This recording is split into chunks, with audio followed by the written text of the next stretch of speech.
Hey everyone. In this video, I wanted to discuss an interesting connection I've made between how we take care of ourselves versus how we take care of others that we love, and how D&D might be the key in improving the former.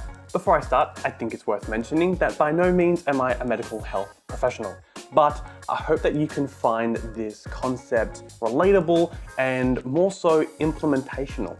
Not all of us have our shit together, whether that be in real life or Dungeons and Dragons. Not even the magic from Snapback Wizard can make us meet our own expectations. Snapback Wizard, Snapback Wizard, what have you got to say about the allegations against your magic? Snapback Wizard was later found in an alley using a vape as an arcane focus. Or sometimes we feel like we're on a roll, jumping from square to square until we land on some bullshit. Or one of these boys. Alas, Alat. Yes, my child, you have summoned me. Let me give you a portion of my totally justified power so that you may look totally cool when making your points.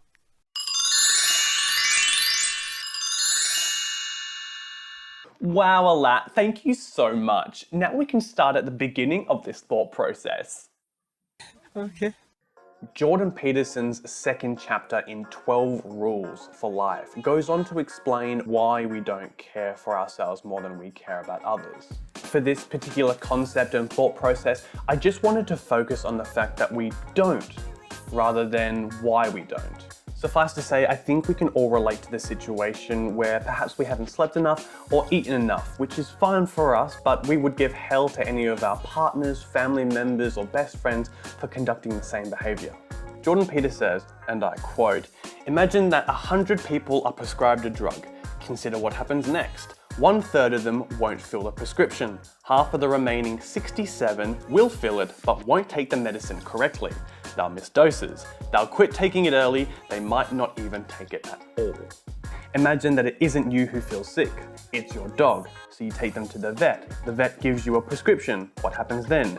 You have just as many reasons to distrust a vet as a doctor. Furthermore, if you cared so little of your pet that you weren't concerned with what improper, substandard, or error-ridden prescription he might have given you, you mightn't have taken him to the vet in the first place."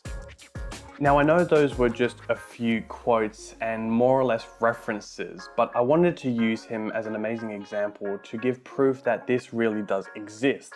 We do tend to care about others more than we care about ourselves. And I suppose now you're wondering, well, how are we tying this to D&D? Well, in D&D, over the many years that I've played, about 6+ years, I have found so many people put their heart, their soul, and their passion into creating their characters, myself included. In the early years of D&D, when you're first creating a character, you might not have as much experience in, well, creating that background and creating the decisions that that character would make. Thus, it only seems logical that the decisions you tend to make are the ones that you would yourself. What's important to note here is that when we look through the eyes of our D&D character, we tend to take an essence of care about what happens to them. Sure, they're not real, and if they die, it's no real consequence.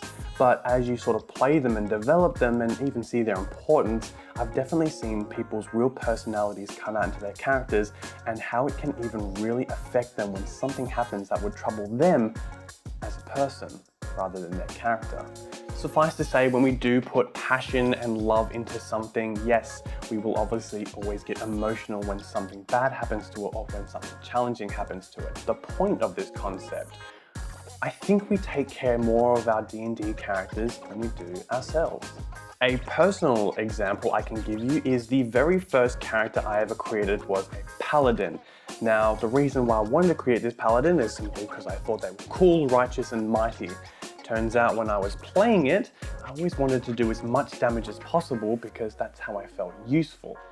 It turns out when I didn't do what my objective was, I wasn't doing enough damage, I wasn't the center of attention, I wasn't enough, it affected me on a personal level. Suffice to say, there was an issue there that I had personally that I was exemplifying or expressing on the D&D board. Now, this might not happen for everyone, and I can't guarantee that every D&D session you have is going to be like a subconscious therapy lesson. Suffice to say, when I played, there were a lot of issues and things that came up that I hadn't dealt with as a person in real life, but my D&D character expressed through that fictional roleplay.